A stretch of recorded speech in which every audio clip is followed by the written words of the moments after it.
situation in the United States now, and in a moment we'll be speaking to our US correspondent Craig McMurtry. But first, let's listen to a couple of politicians at the heart of the negotiations to save America from defaulting on its debt. Now, I think the potential agreement that you just outlined is within our reach. We will avoid default, avoid raising taxes, and begin to get the federal government's house in order by dealing with our biggest problem, which is we've been spending entirely too much. I feel a lot better today about the ability to avoid default than I did even yesterday morning, and default would have such disastrous consequences to our nation for a decade to come. The fact that the leaders are talking, even if I'm sure hardly anyone agrees with everything they're going to come up with, is a good thing. It's Democratic Senator Charles Schumer there. Now, our North America correspondent Craig McMurtry joins us now from the centre of the action, Washington, DC. Craig, good morning. As we go to where a lot of meetings are happening on Capitol Hill, what's likely to emerge from them? Well, if you believe Senator Mitch McConnell, the Republican minority Senate leader, what will emerge is a deal that's really been struck between the Senate and the White House. It's interesting that the House of Representatives hasn't been involved thus far. And that deal, according to the Republican senator, will be $1 trillion in cuts, then a second round of cuts to be found in months to come of $1.8 trillion over 10 years by a congressional bipartisan super committee.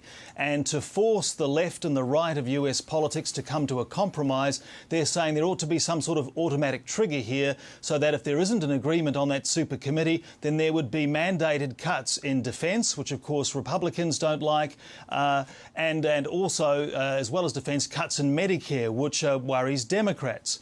Now, there's a lot of detail being worked through. It's interesting that the Republicans have been far more bullish publicly at this point about getting a deal done. They are certainly feeling the pressure. Democrats and the White House far more cautious. The Senate Democrat leader, Harry Reid, is saying that he is cautiously optimistic. White House officials have been on television here today saying that there is a lot of detail still to be worked through and there is no deal yet. And it looks as though if this deal does emerge, that it'll be a victory for want of a better expression, the Republican establishment at the expense of those Tea Party members in the House who are pushing for much more drastic measures. I suppose that's true, though you still have to say that the weight of the argument is in the favour of the Conservatives in the sense that they're talking now about cuts. There's no suggestion of raising revenue. They're talking about better than dollar-for-dollar exchanges here in return for this $3 trillion package of savings, this deficit reduction plan. They're talking about lifting America's debt ceiling by $2.4 trillion, which would take it past the 2012 election, which is, of course, a bottom line from Barack Obama and the Democrats. And it's also been argued that they need this kind of a long-term lifting of the borrowing limit to satisfy the markets. But it's still very early days. And I said before that the negotiations to this point have been between the Senate and the White House. The Senate leader, Mitch McConnell, the Republican there, the senior Republican, is saying he will likely need some Democrat support to get it through the Senate.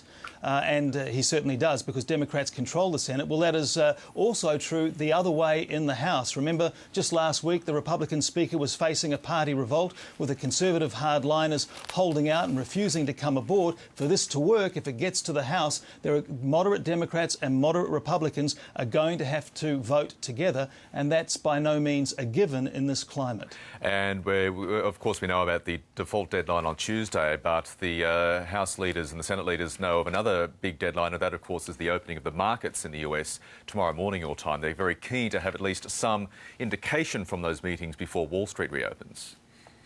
Yes, and the Vice President at the White House is said to be leading negotiations. The view is that it might be very bad if suddenly they take a turn in the wrong direction. Suddenly the optimism that's been expressed so far here today isn't there if there's some sort of breakdown in talks. So the expectation here in Washington is that there will be some sort of statement in the hours ahead to try and reassure the markets before the markets open for business tomorrow. The Republican House leader has sent an email to his members. Everyone's been told to stay around. He says there's going to be a conference call shortly to bring the House members up to speed with where this deal is. But there's a long way to go yet. OK, Craig McMurtry in Washington, thanks very much for the update.